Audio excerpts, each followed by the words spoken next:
সবই ছিল বিপক্ষে। প্রতিপক্ষ ওয়েস্ট ইন্ডিজ তো বটেই, ওয়ানডেতে নিজেদের সাম্প্রতিক পারফরম্যান্স, যে মাঠে 2 বছর পর ওয়ানডে খেলতে নামল বাংলাদেশ দল, সেই মিরপুর শেরেবাংলা স্টেডিয়ামের সর্বশেষ ওয়ানডে স্মৃতিও।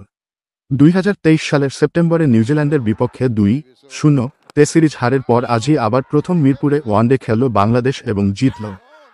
কাদা ঘাস ছিটানোর বিজ্ঞান থেকে বেরিয়ে দীর্ঘদিন পর মিরপুরের উইকেট পুরনোরূপে ফিরেছে। ঘাসবিহীন কালো মাটির উইকেটে বাংলাদেশ 207 রান করে ফেলার পর সম্ভাব্য ফলাফলের আলোচনায় প্রেসবক্সে বাংলাদেশের ব্যালটেই ভোট পড়ল বেশি।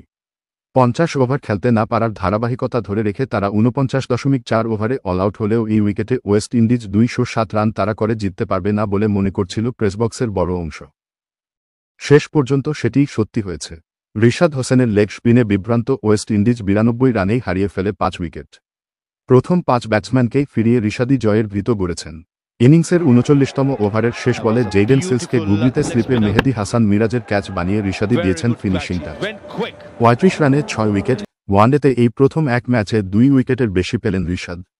বাংলাদেশের স্পিনারদের মধ্যেও ওয়ানডেতে এটি প্রথম 6 উইকেট পাওয়ার রেকর্ডও গড়লেন।